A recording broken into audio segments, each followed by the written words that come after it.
Good morning, everybody. Welcome back to the boiler room. And it is Halloween. So happy Halloween to all you lovely, beautiful people out there. Good morning, Betty. And good morning to everybody in here right now. Yeah.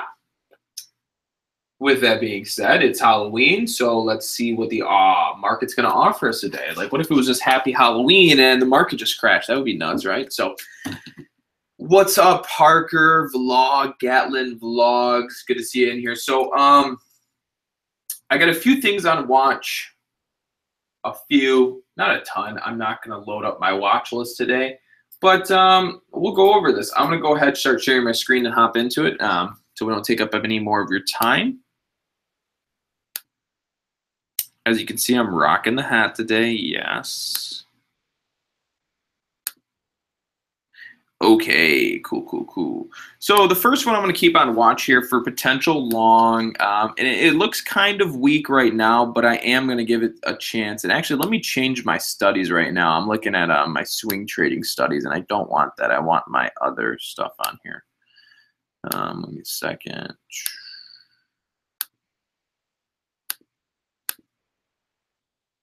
That's better. All right, guys, so look at here. We're looking at a daily chart. First things first. You guys have probably seen this once or twice before where we have a stock pop up, right? We have a nice monster pop, and then it fades out and then it fades out, then shortly after it has like that exactly profit trader. You're thinking the way I'm thinking. What's up, Julio?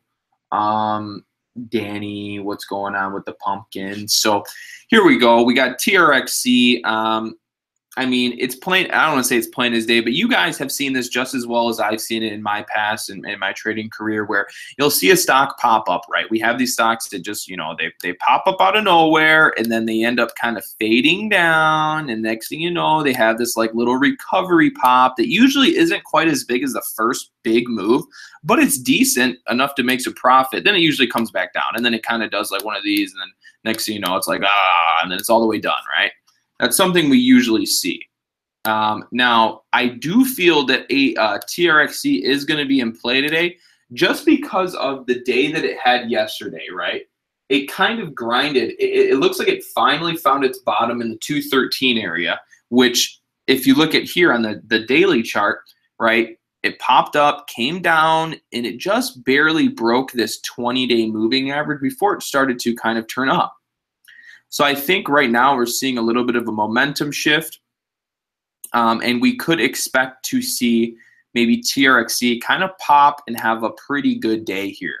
I do think that today we might see it kind of run a little bit and get a pop, like Profit Trader said. And what's up, Tommy? Good morning to you. Over $3 could look good. If you're looking at this 180-day chart, you'll see that the MACD is just starting to cross over. If you want my honest opinion, how closely do I pay attention to the moving average, crossover, divergence, the MACD? I never pay attention to this. I hardly ever actually look at this thing.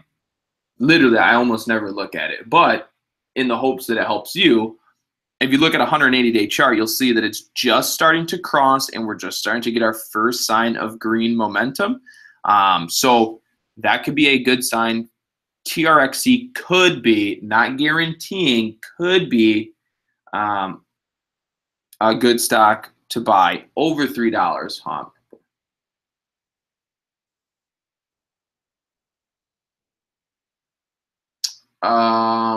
When you say you're going short, you always mean stocks, no turbos or CFDs. No, CFDs as well. Buying in the morning, selling in the evening.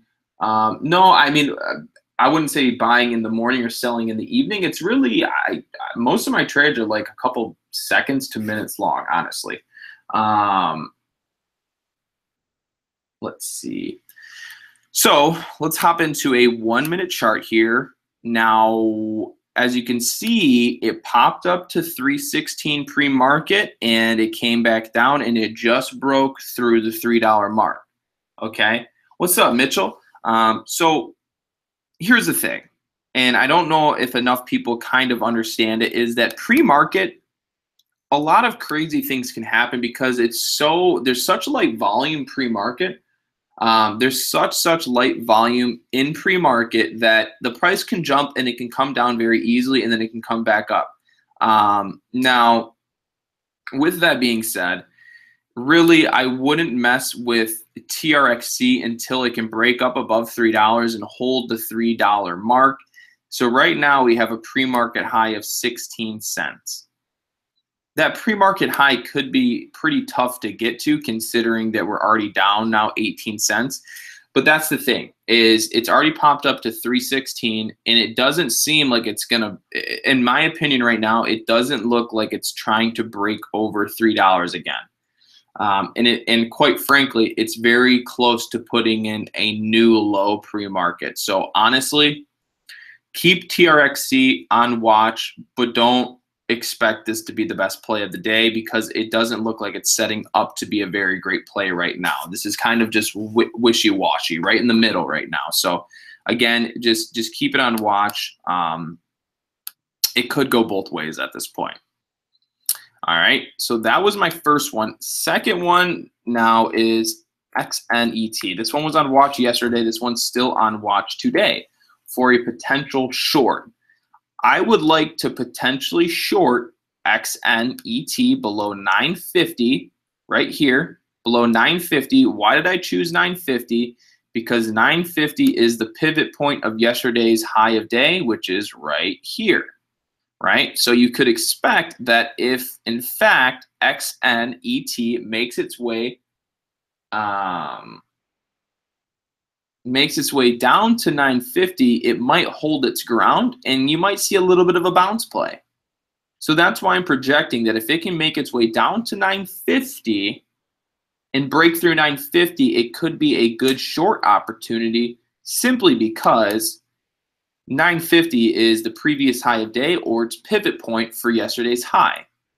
So that is a key point to watch for today, is below that 950 mark. On the flip side,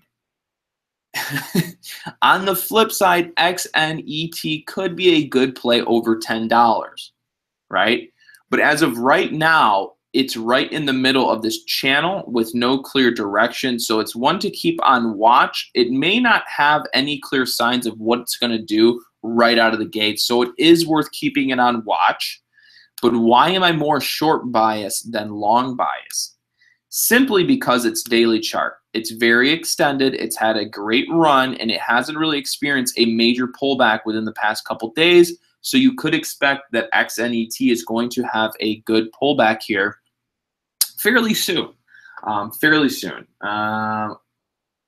Exactly, Raymond. I was looking for the short on XNET yesterday as well, but it never came, and it ended up being a trappy day for shorts, okay? XNET is a short at 10. Day 4 hit the floor pattern. Yeah, so Chris, you're also right. I would have rather see XNET at the $10 mark, except it's fading away right now. I would have liked to see XNET at $10 so I could risk at $10 and then a short down from there, right? So maybe only risk maybe 5 or 10 cents from the high of like 10 while having all the downsides. Now, I do want to look at plug. I haven't looked at plug for quite some time for a while, so let's see. I looked at it this morning, but I haven't looked too deep into it anymore. Oh, yeah, now I remember. I did a whole analysis on this one already. Okay, so this is the way that I looked at it, right? And I'll actually throw in some Fibos for you guys. Yeah. Okay, this is what I mentioned to a couple other people already, is that we have a 52-week high at 307.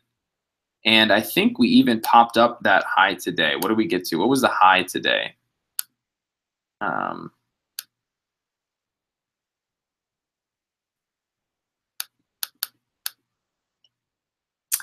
Oh, come on. I think my computer's freezing. No, it's good now. Okay. So look at, we just popped up to that high of $3 and it came crashing down, which sucks because that would have been a great short. But that's what I mean. If you look at the 52-week high, which was 307, we just popped up to 308, which was basically the same level of our 52-week high, which is at 307. Now, plug in itself has, where'd you go, buddy? Where is it at? Where are you at, plug? It's somewhere on here. There it is. Plug is a 123 million share float, and it already traded 532,000 shares of volume today. So thinking that it is a bigger float stock, it is something to be cautious of. It's not going to move as quickly as some others, but it's still okay. But long story short, this is what it means. We popped up to 307, then we came down a while back. We just popped up to 308, saw clear resistance. And it does have some news. It does have some news. And then it got rejected. So what that's telling us is that on this 1 minute chart, on the 1 minute chart, we popped up to 308 before quickly getting rejected. But right now, it's actually doing a little bit of consolidating, which is nice. It's not bad. It actually looks pretty good, considering its consolidation, right? It has some good news. I can't remember exactly what it is. Oh yeah, that's what it is. They're doing a deal in Europe with ASCO and Toyota. To have Toyota, a big brand name in the headlines of your news for your company, that's big. That's good for you.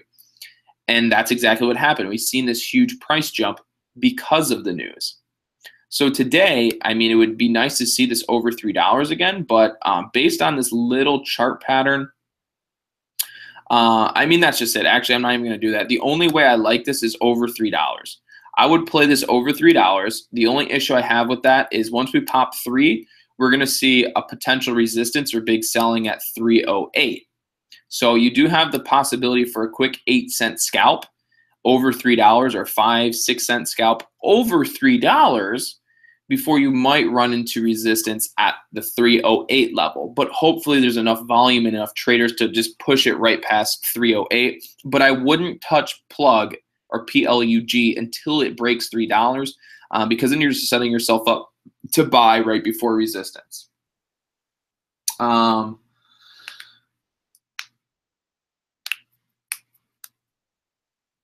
Let's see. So that was that. HMNY is still on watch. I don't recommend this for just people starting out. HMNY is a little bit tricky to trade. It can be very trappy and very hard to read, and that's why I ended up I don't even know if I traded it yesterday. Oh, I did. I shorted it once yesterday, and that was it because it was too much. It was too trappy, very hard to read. So this one's on short watch, HMNY still, but I don't recommend trading it if you're just starting out. It can be very very difficult to read there. So just be cautious of that. I don't know if anything else has changed here. Actually, something has. 1 second. Well, that's cool. Computer just not load anything. Okay. There it goes. Mario, a $14.5 million contract, you would assume that it would affect it in good. It's not a bad thing. That's a good thing. So you could expect that the price might jump a little bit, but projecting what a stock is going to do only based on news isn't enough. We've seen good news on many stocks where it ends up doing nothing. So all it comes down to is matching the good news with confirmed price direction, volume, right? So if there is good news and then you look at the stock chart and the stock chart's starting to move and it just had a news release and the volume's picking up, then you can clearly see that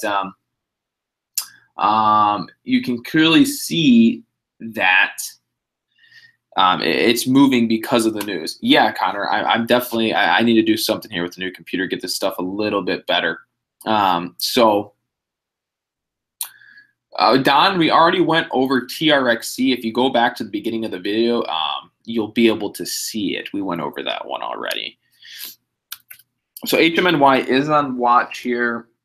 So I went over XNET. We did TRXEY. We did HMNY just a little bit. We just did plug.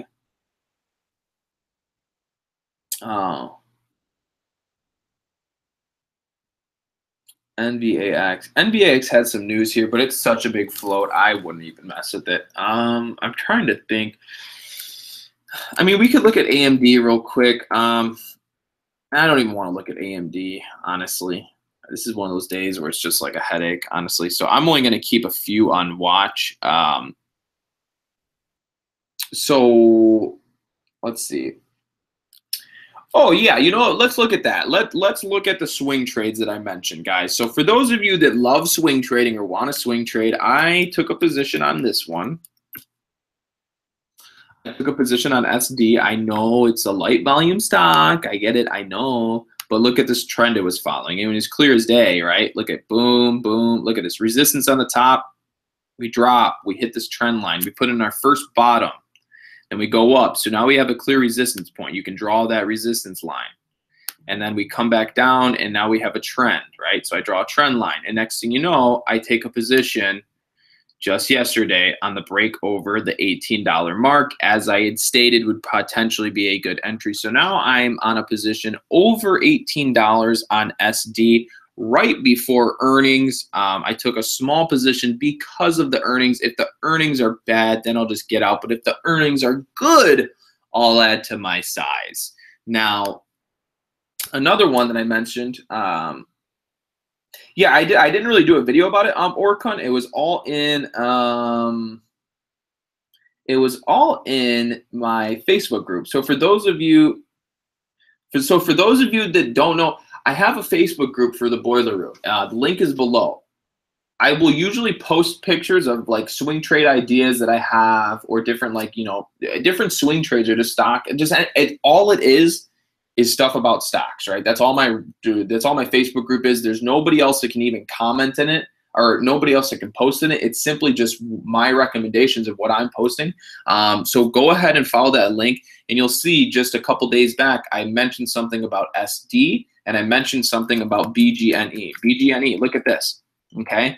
So BGNE was on a strong watch, okay? I mentioned that it had a trend. It was following this trend, but that trend actually got broke. So I said, well, that trend's no longer valid, but so what we have to do is follow the pivot point. The pivot point is this line, right? You have resistance, 1, 2, 3, then it breaks through, had a breakout, blah, blah, blah. But this $80 level became a key pivot point to watch for. So I knew that if we could hold this pivot point, that it would be good to take an entry. I actually didn't take any position on the stock, but from when I mentioned it to taking a position, once it breaks back over what I say, over, I think it was $81 to take a position, it's now up about $10 a share, right? I said, watch for this key $80 level. It's now up about $10 a share. Does this mean that I'm like Houdini and I can call out stocks like out of thin air and pull out great picks? No, I really don't. It's called boiler room trading, right? So these are just 2 stock picks that I picked that that looked good. I seen the value, it made sense, and I pulled the trigger on one of them. So these were good swing trades. Can I do this every single time? No, I can't. I'm not saying I'm amazing and you should follow every single stock pick that I throw out. I'm only just throwing out stuff that makes sense, that have patterns, that have high probabilities, and saying, hey, look at this. This could be potential. Follow it. Pay a close attention to it. If you yourself see that it sparks your interest and you want to take a position, then awesome, right? You know, make sure you do it correctly. And with that being said, yeah, like I said, I'm not making these stock picks to just toot my horn. I'm just, they're just simply out there for you guys to look at as well. So with that being said, oh, looking at SD, you said something about a triple top SD. So I wouldn't really confirm it as a triple top. I mean, yeah, I mean, there is 1, there's 2, there's 3 tops. But at the same time, the trend is still going up, right? So whether or not it triple topped or not, the lows are consistently getting higher. So that's confirming an uptrend. So essentially, we're going to be pushing back to that triple top mark soon. That's what I expect. So again, the company is fundamentally strong. So I'm not afraid of earnings. I'm not afraid of the earnings with SD. SD has, I mean, yeah, you never know what can happen, but based on their fundamentals of this company, SD is strong. And I don't think that the earnings are going to affect my position. I actually think, if anything, it might help.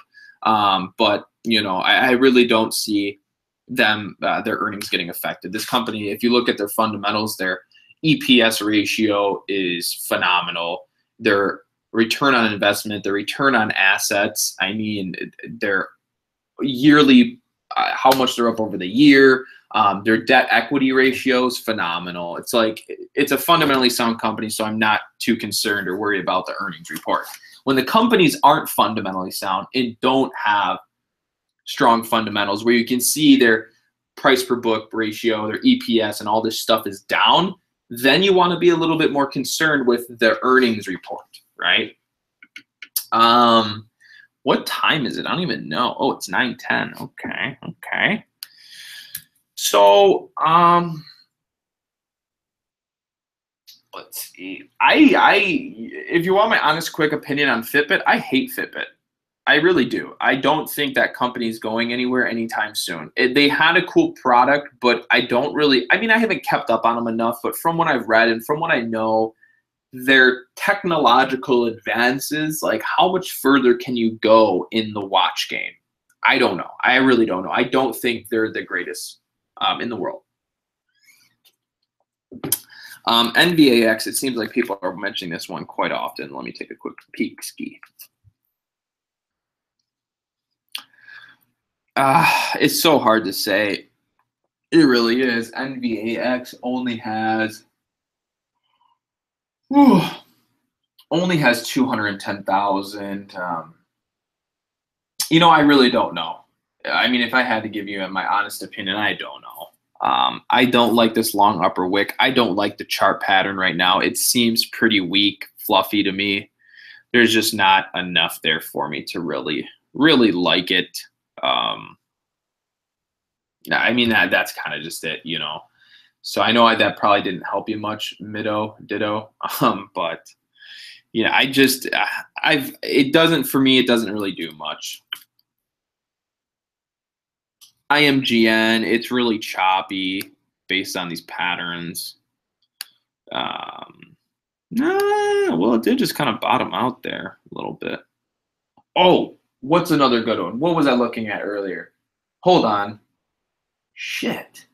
There was something really good I was looking at. I don't remember what it was. Hold on, guys. I gotta figure out something here. Is it GERN? Hold on. No. Oh, wait. Yeah, there we go. Guys, keep this one on watch. KERX. Now, I don't know. Actually, you know, give me a second here. I'm going to pop up. I need to pop up FinViz real quick. So if I'm not talking for a few seconds, that's because I'm working. So give me just a quick second to pop on finviz.com. I want to look at the fundamentals here of KERX, just because if this could be a good swing trade. And the reason I say that is simply because, well, right, we have this big downtrend, right? You can see this big downtrend, big.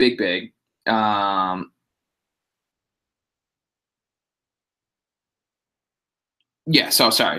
You get this big downtrend here. And whenever you have a downtrend, if it's followed by a bullish engulfing candle, it usually signals an uptrend. So the entry could be a little late on this, but I do think there's still money to be made. So watch KERX because it had this nice downtrend followed by a bullish engulfing candle. Although the bullish engulfing candle isn't completely bullish engulfing because it had a long lower wick. So it's not your ideal bullish engulfing candle, but it does tell us that the price was down, but quickly got bought back up. So I think this could be a potentially good swing trade opportunity. But I want to check the fundamentals because we do have earnings coming up on the 6th, which, I mean, that's still like it's like 5 days. So, you know, but anyways. Hold on. Give me a quick second to think. That's not good. That's okay. That's okay. Okay. That's not good. That's not good. That's not good. That's not good. That's not good. That's not good. So that's okay. That's not good. That's not good. That's not good. And that's not good. Oh, that's definitely not good. Yeah, oh, that's really not okay. Shit. Never mind. Yeah, okay. Taking one look, I mean, it's still possible for a little bit of movement on here, but this is not. I don't know. I mean, this is not something I would hold up until your earnings date. They're probably going to get hammered on their earnings date. This company, fundamentally speaking, doesn't look very good. I mean, shit, they only got 190 employees. The return on their assets is negative 119%. Their return on investments negative 100%. Their gross margin is minus 1%, which doesn't even make sense because you can't be profitable if your margin on your products is negative. Yeah, so don't mess with this up until your earnings date, guys. That would screw you. So, yeah, buddy. Yeah, buddy. What am I doing? I don't know what I'm doing. So, yeah, buddy. That's all I really got for you today. Yeah.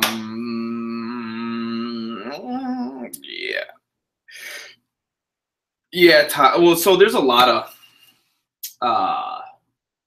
stuff to watch out for. I mean, again, the market hasn't been speaking to us as we'd like. I mean, we got lucky. I mean, we had that week there where the penny stock market was just like on fire. We had like 3 weeks straight of just back to back of trading all these good penny stocks, and now it's kind of fizzled out. Yeah, I just use FinViz for the fundamentals. I mean, it's all right there. I mean, sure, you can do way more than that. You can read into SEC filings, and you can do all that, and you can read news reports up the wazoo, and you can do a lot of other stuff. But just giving just a basic, clear understanding of fundamentals, you can just go to FinViz, and I mean, like I said, you can look at their ROA, ROE, ROI, their EPS ratios, their earnings, gross margins, debt equity, limited debt equity, price book value. There's a lot you can look at there. So it can tell you a lot about a company in like a second. So good stuff. So happy Halloween to everybody. Tomorrow is a big day for me. It's actually my 3-year anniversary with my girlfriend. So I will be trading for a little bit, but I won't be working for the most part of all day tomorrow. So anyways, with that being said, oh, in the visual, I didn't even look at any of that stuff. Yeah, it might be a red day here in the market. I forgot to look there as well. But yeah, that's all I got for you guys today. I will see you tomorrow morning. All right, guys. Thank you for tuning into the Boiler Room.